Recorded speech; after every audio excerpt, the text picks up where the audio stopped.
இங்க ஒரு லேடிக்கு டிராயிங் பண்றதுனா ரொம்ப பிடிக்கும். ஸோ ஒரு தடவை உயரமான ஒரு இடத்துல இருக்க காட்டுக்குள்ள போய் அங்க இருக்க அழகான இயற்கை காட்சிகளை டிராயிங் பண்ணிட்டு இருக்காங்க. அப்படி இவங்க டிராயிங் பண்ணிட்டு இருக்கும்போது அங்க கீழே ஏதோ ஒரு சின்ன பாக்ஸ் கிடக்க, அதை எடுத்து என்னவா இருக்கும் அப்படின்னு ஓபன் பண்ணி பார்த்தா அதுல சின்ன ஒரு மரக்கட்டையால செஞ்ச ஏதோ ஒரு பென்சில் மாதிரி இருக்கும். இது எப்படி இங்க வந்துச்சு, யாராவது இங்க இருக்காங்களா அப்படின்னு சுத்தி சுத்தி தேட அங்க யாருமே இல்ல. சரின்னுட்டு அதை எடுத்து வச்சுக்கிட்டு வீட்டுக்கு கொண்டு வந்துடுறாங்க.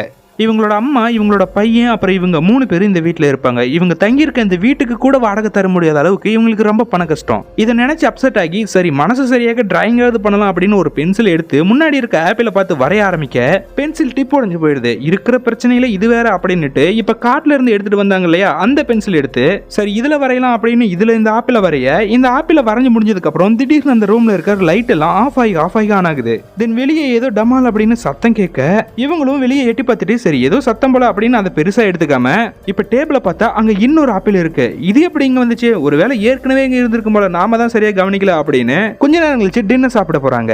இங்க இவங்களோட அம்மா என்னமா உன்னோட டிராயிங்லாம் எப்படி போயிட்டு இருக்கு அப்படின்னு கேட்க அதெல்லாம் ஒன்றும் பிரச்சனை இல்லாம நல்லா போயிட்டு இருக்கு அப்படின்னு சொல்ல அங்க இந்த லேடியோட பையன் ஓடி வரான். இதை பாருங்கம்மா, நானும் உங்களை மாதிரி டிராயிங்லாம் வரைஞ்சிருக்கேன் அப்படின்னு காட்ட சூப்பர் செல்லம் ரொம்ப நல்லா இருக்கு. ஆமா இதெல்லாம் யாரு, இது நான், இது நீங்க, அப்புறம் இது பாட்டி அப்படின்னு சொல்றான். இந்த பாட்டியும் ஏன்டா என்ன மட்டும் இப்படி வரைஞ்சிருக்கா அப்படின்னு 3 பேரும் ஜாலியா பேசிக்கிட்டே டின்னர் சாப்பிட்றாங்க. டின்னர்லாம் சாப்பிட்டு முடிச்சுட்டு இந்த லேடி இப்ப ஒருவேளை அது உண்மையா இருக்குமோ அப்படின்னு அந்த பென்சிலை வச்சு என்ன வரைஞ்சாலும் அது உண்மையா கிடைக்குமா அப்படின்னு சந்தேகப்பட்டு அதை செக் பண்றதுக்காக இவங்களுக்கு தான் ரொம்ப பண கஷ்டமாச்சு.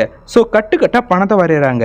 வரைஞ்சு முடிச்சுட்டு பார்த்தா பணமும் வரல, ஒன்னும் வரல. அட இது உண்மை இல்ல போல இருக்கு, நாம தான் ஏதோ தேவையில்லாம கற்பனை செஞ்சிருக்கோம் அப்படின்னுட்டு தூங்க போலான்னு அந்த ரூமை விட்டு வெளியே வர முதல் நடந்த மாதிரியே லைட் எல்லாம் ஆஃப் ஆகி ஆன் ஆகுது. டமால்னு ஏதோ சத்தம் கேக்குது. திரும்பி உள்ள பார்த்தா உண்மையிலேயே அங்க கட்டுக்கட்டா பணம் இருக்கு. இந்த லேடியும் ஆச்சரியத்துல அதெல்லாத்தையும் எடுத்துக்கிட்டு அங்க இருந்து இன்னொரு ரூமுக்கு கொண்டு போய் சந்தோஷத்துல அதெல்லாம் உண்மையா அப்படின்னு செக் பண்ணிட்டு இருக்காங்க.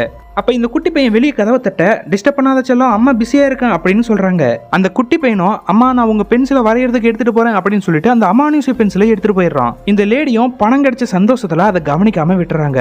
இப்ப அந்த ரூம்ல லைட் எல்லாம் ஆஃப் ஆகி ஆனாக இவ வெளியே ஓடி வந்து பார்த்தா அந்த பையனோட கையில அந்த பென்சில் இருக்கும். அந்த பென்சிலோட இன்னொரு முனையில எரேசர் இருக்கும். அதை வச்சு இவன் வரைஞ்ச டிராயிங்ல இருந்து இவனோட பாட்டியை அழிக்க பார்த்தா அந்த பாட்டி மாயமா மறைஞ்சிடுறாங்க. அவங்களோட துணியும் ரத்தமும் மட்டும்தான் கீழே கிடக்கு. இவளும் பயத்துல அவசரமா அந்த பென்சிலை வாங்கி அவளோட அம்மாவை திரும்பவும் கொண்டு வரதுக்காக அவளோட அம்மா படத்தை வரைய அதை வரையறதுக்கு முன்னாடியே பின்னாடி இருந்து ஏதோ ஒரு சத்தம் டமால்னு கேக்குது. என்னடான்னு பார்த்தா இந்த குட்டி பையன் இதை அழிக்கிறதுக்கு முன்னாடியே ஏற்கனவே பேய் மாதிரி ஏதோ ஒரு உருவத்தை வரைஞ்சு வச்சிருப்பான். அந்த கொடூர உருவம் மெதுவா இவங்களை நோக்கி வர திரும்பி பார்த்தா ஒரு கொடூர அமானுஷ்ய பேய் இவங்களை கொல்றதுக்காக கிட்ட வர இந்த ஸ்டோரி முடியுது.